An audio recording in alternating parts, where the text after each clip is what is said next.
Hello, नमस्कार। मैं अमित पासवान आप सभी को अपनी कक्षा में बहुत बहुत स्वागत करता हूं और सभी छात्र छात्राओं को सादर आमंत्रित करता हूं कि बड़ी से बड़ी संख्या में आएं और इस कक्षा से जुड़कर ज़्यादा से ज़्यादा लाभ उठाएं। आज हमारी कक्षा है जनन टॉपिक पर और जनन यानी कि रिप्रोडक्शन। तो हम सभी जनन के बारे में पढ़ेंगे, विस्तार से इसका चर्चा करेंगे क्लास में, ठीक है। तो आप सभी पूरी एकाग्रता के साथ में मेंटली अलर्ट होकर के कक्षा का लाभ उठाएंगे। चलिए, तो हम अपनी कक्षा का शुरुआत करते हैं। जनन, ये जनन है क्या? पहले जनन को हम लोग परिभाषित करेंगे, ठीक है। तो जनन क्या है? जनन एक प्रक्रम है, एक प्रोसेस है जिसके द्वारा हम अपने ही जैसे एक नए संतति उत्पन्न करने की क्षमता रखते हैं। हाँ, जनन एक ऐसा प्रक्रम है जिसके द्वारा हम अपने ही जैसे एक नई संतति उत्पन्न करने की क्षमता रखते हैं। तो यह है जनन। जनन एक ऐसा प्रक्रम है, एक ऐसा प्रक्रम है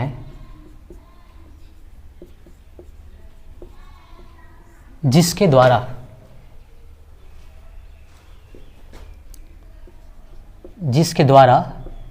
हम अपने ही जैसे एक नई संतति यानी कि संतान उत्पन्न करने की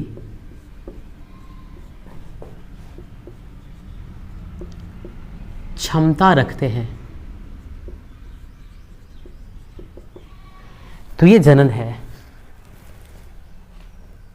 जनन एक ऐसा प्रक्रम है जिसके द्वारा हम अपने ही जैसे एक नई संतति उत्पन्न करने की क्षमता रखते हैं। एक नई संतति उत्पन्न करने की क्षमता रखते हैं, इसी प्रक्रम को जनन कहा जाता है। चलिए, अब आगे बढ़ेंगे हम लोग और जनन के महत्व को देखेंगे कि जनन का क्या महत्व है। तो अगला पॉइंट है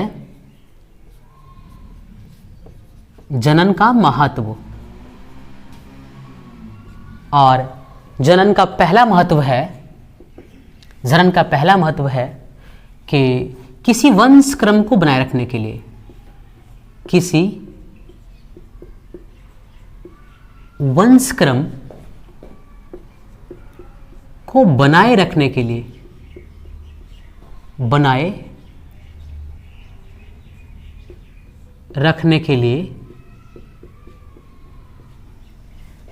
जनन आवश्यक है।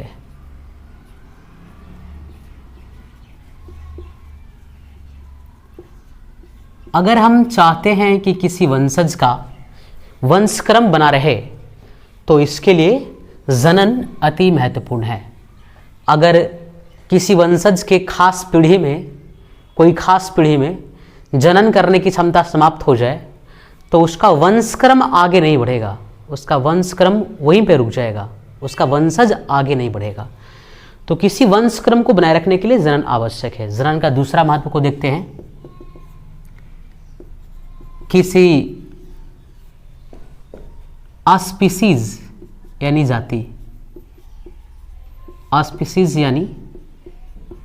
जाति का अस्तित्व पृथ्वी पर बना रहे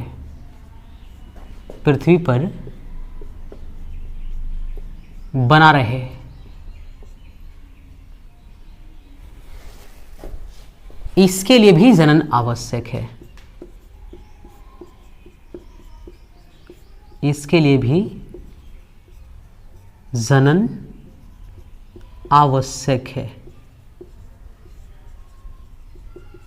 चलिए, तो किसी स्पीसीज का यानी कि किसी जाति का अस्तित्व पृथ्वी पर बना रहे, कोई जाति विलुप्त ना हो जाए, उसकी संख्या खत्म ना हो जाए पृथ्वी पर से, इसके लिए भी जनन आवश्यक है।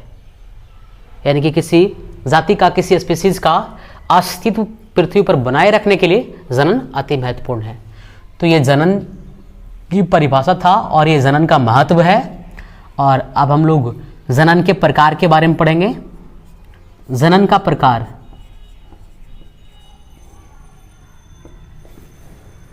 जनन का मुख्यतः दो प्रकार होता है। एक है लैंगिक जनन, जिसे सेक्सुअल रिप्रोडक्शन कहते हैं, और दूसरा है अलैंगिक जनन, जिसे अनसेक्सुअल रिप्रोडक्शन कहते हैं। तो जनन का मुख्यतः दो प्रकार है जनन का। और ये दो प्रकार में पहला प्रकार है लैंगिक जनन। लैंगिक जनन, चलिए, सेक्सुअल रिप्रोडक्शन, लैंगिक जनन। और इसका दूसरा प्रकार है अलैंगिक जनन। अलैंगिक जनन, इसका दूसरा प्रकार है अलैंगिक जनन। ठीक है, तो पहला प्रकार हम लोग देखें लैंगिक जनन और दूसरा प्रकार है अलैंगिक जनन। ठीक है, ये दोनों के बारे में देखेंगे कि क्या होता है ये दोनों के बारे में। ठीक है, तो लैंगिक जनन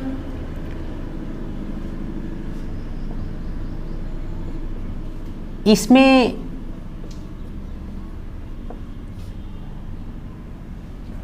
एक नई संतति उत्पन्न करने के लिए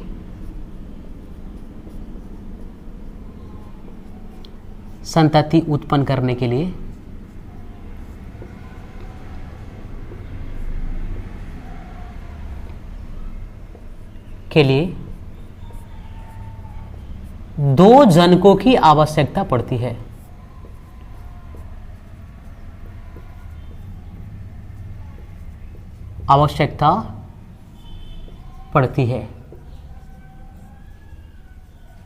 यस, इसमें एक नई संतति उत्पन्न करने के लिए दो जनकों की आवश्यकता पड़ती है, एक नर और एक मादा। दो जनकों की आवश्यकता पड़ती है, एक नर और दूसरा मादा। दो जनकों की आवश्यकता पड़ती है। चलिए इसमें देखते हैं। इसमें एकल संतति ही, इसमें एकल जनक ही, इसमें एकल जनक ही नई संतति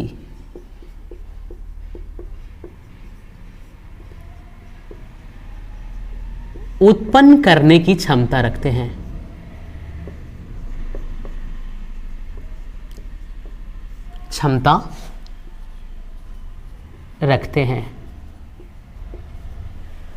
मतलब इसमें एक नई संतति उत्पन्न करने के लिए दो जनकों की आवश्यकता नहीं पड़ती है, एकल जनक ही नई संतति उत्पन्न करने की क्षमता रखते हैं।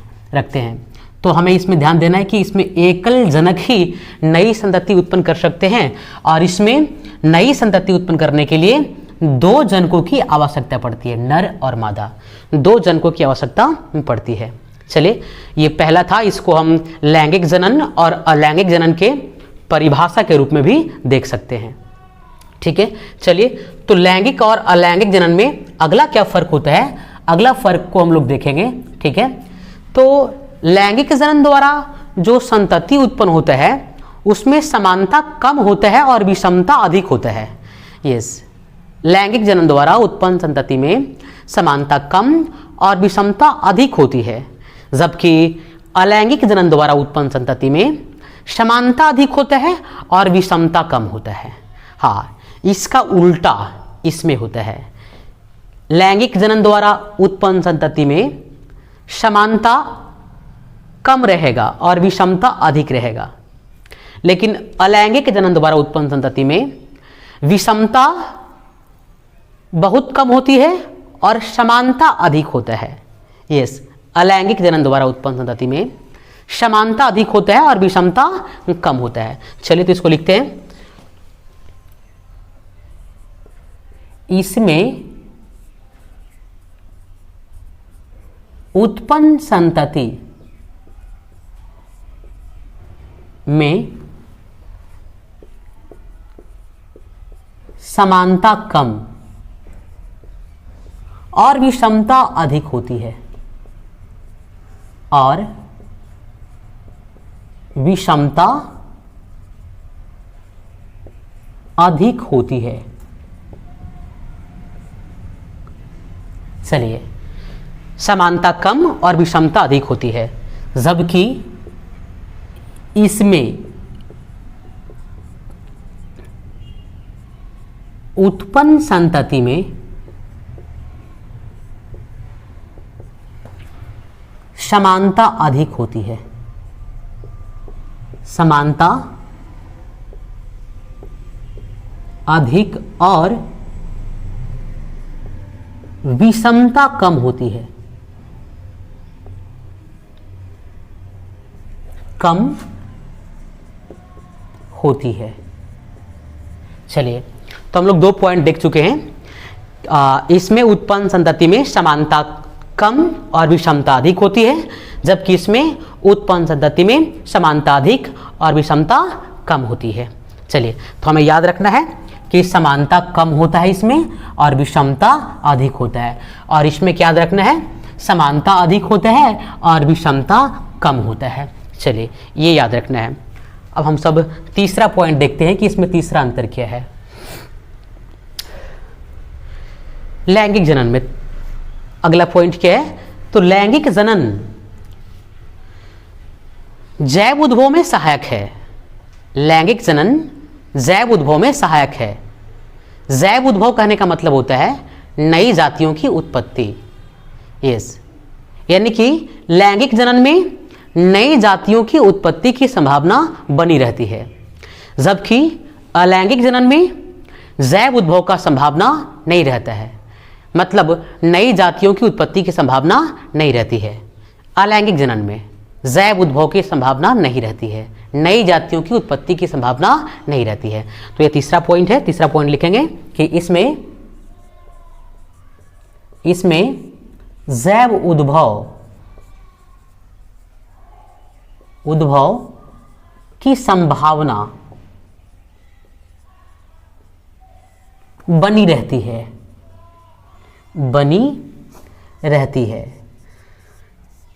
मतलब कि इसमें नई जातियों की उत्पत्ति की संभावना हमेशा बना रहेगा, लेकिन इसमें जैव उद्भव की संभावना नहीं रहती है। यानी कि नई जातियों की उत्पत्ति की संभावना इसमें नहीं रहता है। नई जातियों की उत्पत्ति की संभावना नहीं रहता है। तो ध्यान देना है कि जैव उद्भव की संभावना इसमें होती है और इसमें जैव उद्भव की संभावना नहीं होती है।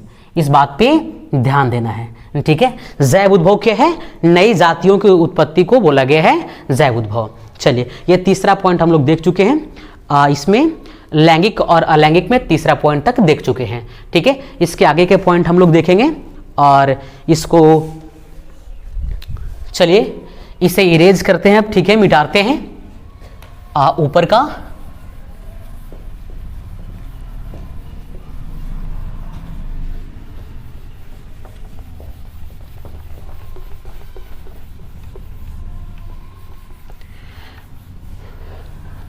हम लोग तीसरा पॉइंट देखेंगे इसमें, तीसरा नहीं चौथा, तीसरा तक हम लोग देख चुके हैं, ठीक है। तो फोर्थ पॉइंट देखते हैं कि लैंगिक जनन की तरफ चौथा पॉइंट चलेगा और इधर है अलैंगिक जनन।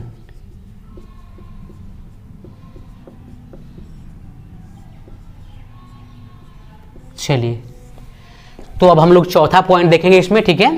3 पॉइंट तक देख चुके हैं। चौथा पॉइंट, इसमें उत्पन्न संतति, इसमें उत्पन्न संतति में दो जनकों के गुणों का समावेश होता है। दो जनकों के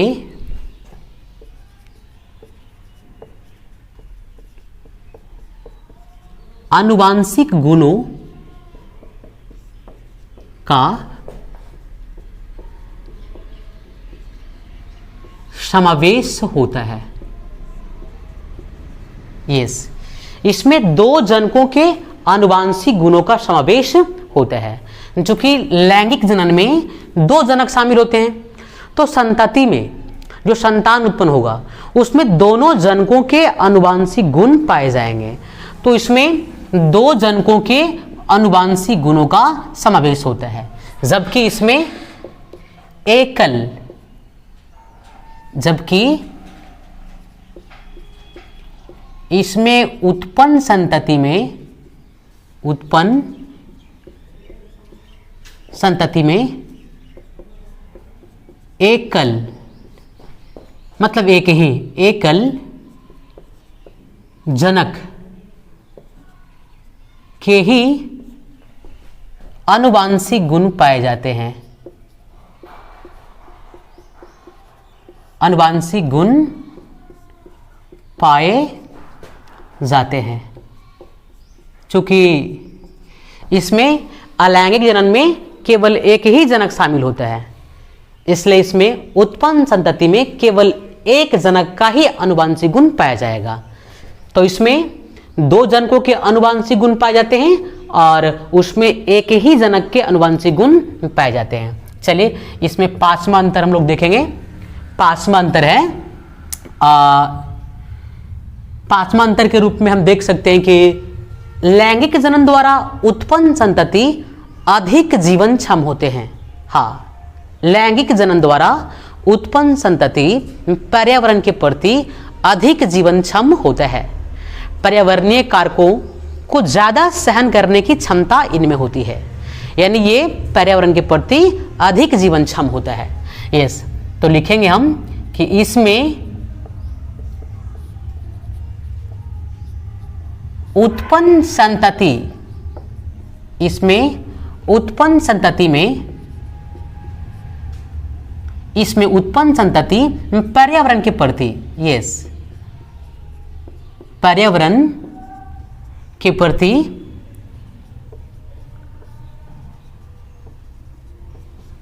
अधिक जीवनक्षम होते हैं, अधिक जीवनक्षम होते हैं। अर्थात इसमें पर्यावरणीय कारकों को सहने की क्षमता अधिक होती है। ठीक है, लैंगिक जनन के संतति में। चलिए इस तरफ लिखते हैं, जबकि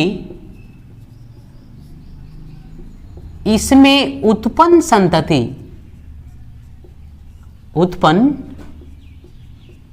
संतति पर्यावरण के प्रति, पर्यावरण के प्रति अधिक जीवनक्षम नहीं होते हैं, जीवनक्षम नहीं होते हैं, अधिक जीवनक्षम नहीं होते हैं। तो ये पॉइंट हम लोग देख लिए, ये पांचवा पॉइंट था। और लास्ट पॉइंट, छठा पॉइंट के रूप में हम देख सकते हैं कि लैंगिक जनन जो उच्च श्रेणी के जीव होते हैं उनमें पाया जाता है। उच्च श्रेणी के जीव मतलब जो बहुकोशिक हैं, बड़े जीव हैं, जिसका शारीरिक संरचना काफ़ी जटिल है, तो उनमें लैंगिक जनन पाया जाता है। उच्च श्रेणी के जीवों में लैंगिक जनन पाया जाता है। लेकिन कुछ वैसे भी जीव होते हैं जो निम्न श्रेणी के होते हैं, जैसे कि सूक्ष्म जीव, ठीक है, उनका शारीरिक संरचना ज़्यादा जटिल नहीं है। तो जो निम्न श्रेणी के जीव हैं उनमें अलैंगिक जनन पाया जाता है, निम्न श्रेणी के जीवों में। लेकिन उच्च श्रेणी के जीवों में, निम्न श्रेणी के जीवों में अलैंगिक जनन पाया जाता है और उच्च श्रेणी के जीवों में लैंगिक जनन पाया जाता है। निम्न श्रेणी के जीवों में अलैंगिक जनन और उच्च श्रेणी के जीवों में लैंगिक जनन पाया जाता है। तो ये लास्ट और छठा अंतर है कि ये उच्च श्रेणी के जीवों में होता है,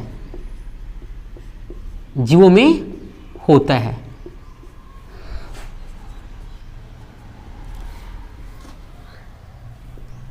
जबकि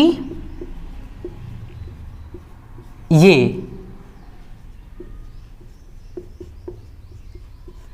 निम्न श्रेणी के जीवों में होता है, जीवों में होता है। चलिए, ये आज का सेशन था जनन, और ये जनन का परिभाषा हम लोग देखें, उसके बाद जनन के प्रकार, लैंगिक जनन, अलैंगिक जनन क्या होता है इसके बारे में देखें। फिर लैंगिक जनन और अलैंगिक जनन में क्या भिन्नताएं हैं, क्या विशिष्ट भिन्नताएं पाई जाती है, उन सभी को देखें।